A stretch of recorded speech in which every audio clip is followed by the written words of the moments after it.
How to transfer money from PayPal to Skrill. Hi everyone, welcome back to the channel.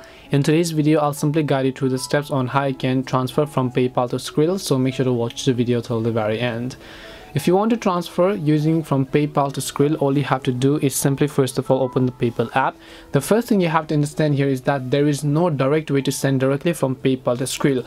In order for this process to make it possible, PayPal and Skrill needs to work together. But so far they've not been working together, they've just been operating on their own in an independent manner. So if you want to send from PayPal to Skrill, there is only one thing you can do. Either you can send the money from PayPal to your bank account and you can load it to your Skrill account from your bank account. That's how it works. So from your PayPal, you can just go to wallet, you can add a bank account and then just try to withdraw your money to your bank account. Once you've done that, you can simply go ahead and then open up Skrill, and once you open up Skrill, you should be able to load money from your bank account after you basically just log into your account in this case.